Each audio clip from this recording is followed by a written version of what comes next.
Welcome into the Old Soul, New Soul Astrology Podcast with Robert Glasscock. I'm Thomas Miller, and we are in the middle of a journey here in the nodes of the moon. In our last episode, Robert introduced us to the concept of the nodes of the moon. In this episode, we are going to go straight in, and we're going to talk about a house sign combination. Robert, I imagine, knowing you, that we're going to begin with Aries in the first house. You're psychic. I had a glimpse.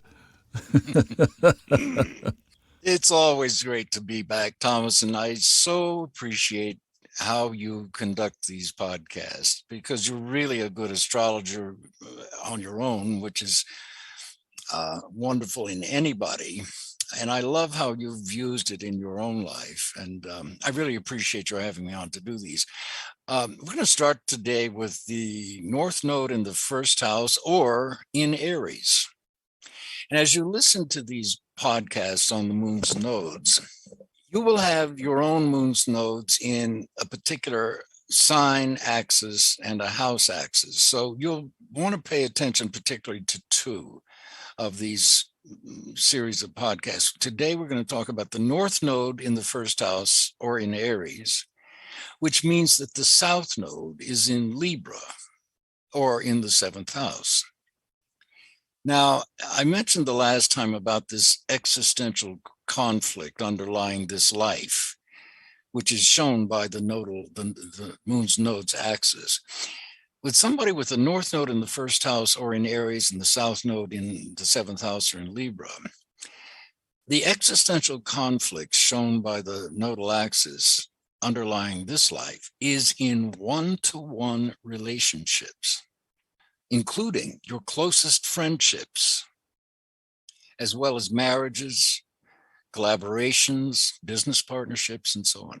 But particularly in marriage or marriage-like relationships, you're likely to become involved with past life partners, karmic partners in relationships, very strong initial attractions, which indicate unfinished karmic business, or even negative karma, in the case of the South Node, associated with a relationship, to see if the two of you can resolve those issues this time around.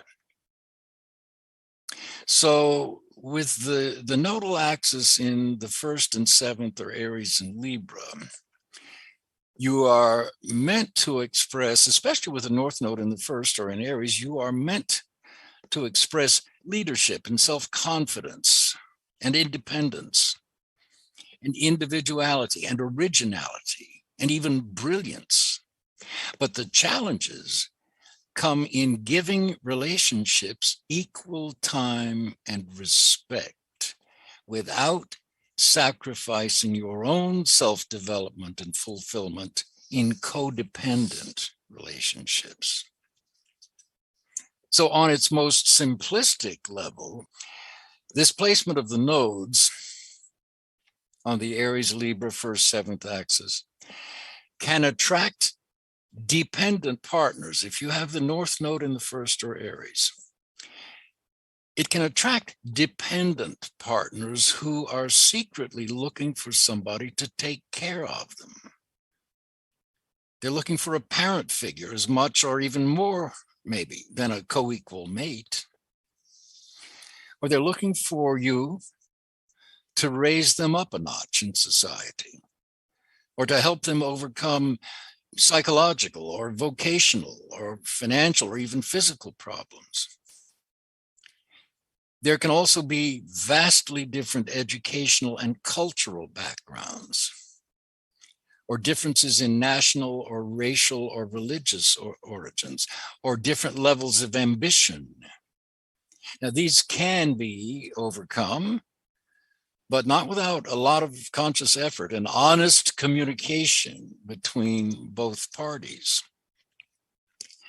So this position of the nodes can also indicate a profession that places you in a counseling or a supportive or a therapeutic position, one-to-one, such as a psychologist or a physician or a lawyer, or a spiritual or a religious counselor, or a teacher or a veterinarian, or a mechanic, or a home remodeler, any career directly involving your fixing or healing people and situations.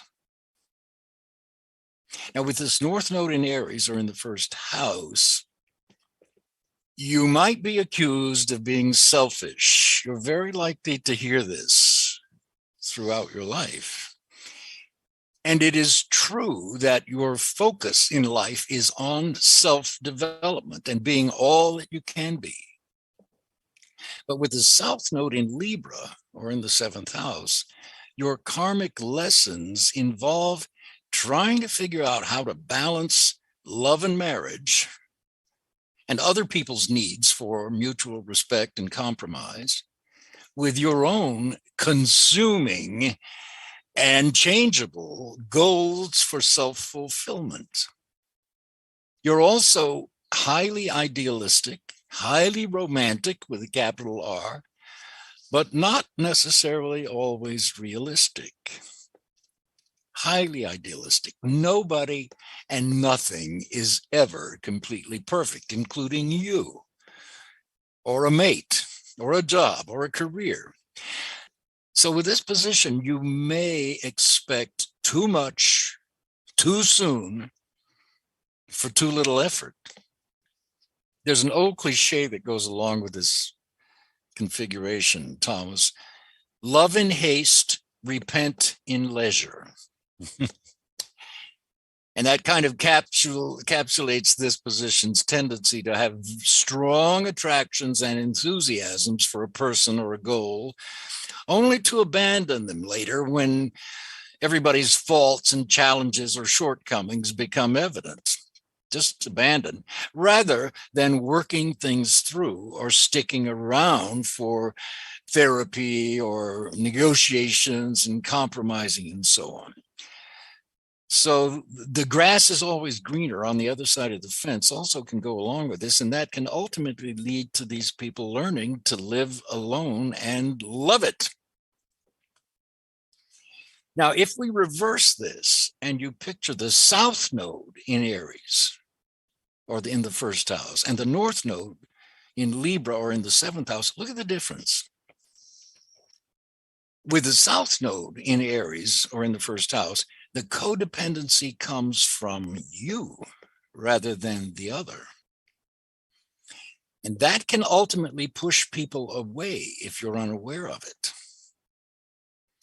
The traits of the sign that South Node is in the first house, in this case, Aries, can be the very traits that push people away. There's a kind of karmic unconscious need to undermine your own desires and goals through temperament, impatience, destructive habits, impulsiveness, anger, passive aggression, recklessness. Those are some of the South Node traits in Aries in the first that you need to just be aware of.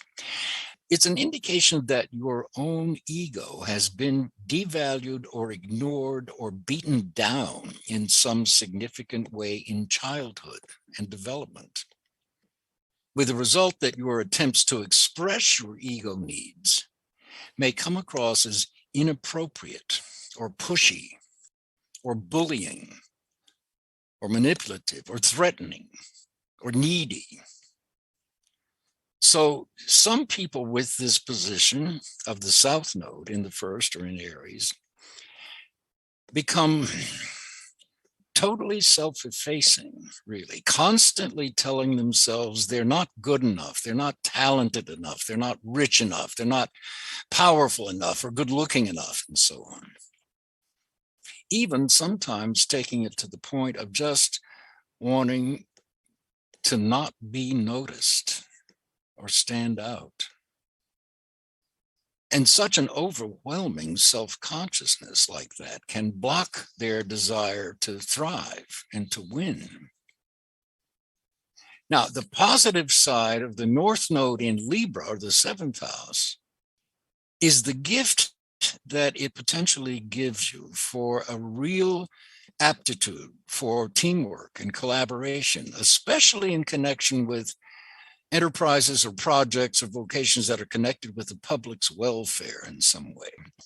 So with the North Node in Libra, the 7th, you will always have opportunities for friendships and sociability and connections with creative types and people in the arts, as well as prominent people in the law or politics or community affairs. Especially with people whose sun conjuncts your North Node within 3 degrees, they can be particularly advantageous for you.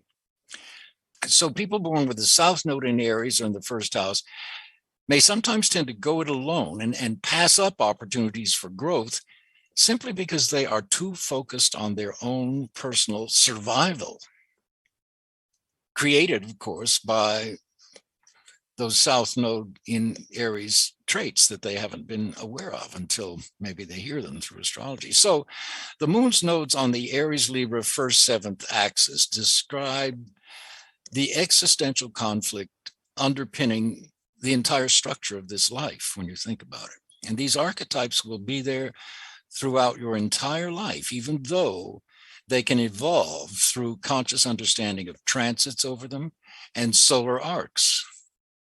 And they can be eventually made whole through what Jungian analytical psychology calls individuation or self-integration, which really is the whole point of astrology. Not so much predicting what is going to happen to you as helping you understand how you create what happens to you and why. All right, Thomas, is that too obscure or? Well, you know that you were painting a picture of my own chart because I have the South Node in Aries and the North Node in Libra. And this is how we can help people personalize this, because you were talking about the 1st 7th axis, and you nailed exactly everything that I have struggled with, from relationships to marriages to putting the relationship in context with work. I mean, it was a perfect rendition of, well, I guess I'll be back with that aspect again. Let's just put it that way. I don't know that I got it right, but my South Node is in the 10th house and North Node is in the 4th house. So how does everybody who will listen through this series, and we'll get to yours. If you're not Aries Libra, don't worry, we'll get to you.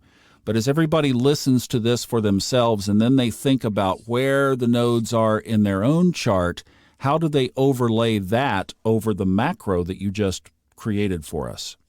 Well, everybody, Thomas, for the most part, will have two that they want to listen to. I didn't realize I was reading you, but you have the nodes in the signs of Aries Libra, but they're in the 4th, 10th house axis, which is different. So you will also want to pay attention when we get to the North Node in Cancer and Capricorn, for example. And then put the two together. Or in the 4th and the 10th, exactly. Then you put the two together. All right, excellent. And we will roll right into Taurus next, and we'll release all of them over about the next week if you're following with us in real time. And of course, if you're not, they'll all be there when you're ready. Robert is booking readings. If you're interested in his perspective on your chart, just go to our Glasscock, the number 4, site, SIGHT.com, or for your convenience, that link is in all of the episode show notes. Thank you so much for listening. We'll be back with Taurus and the 2nd house on the Old Soul, New Soul Astrology Podcast with Robert Glasscock.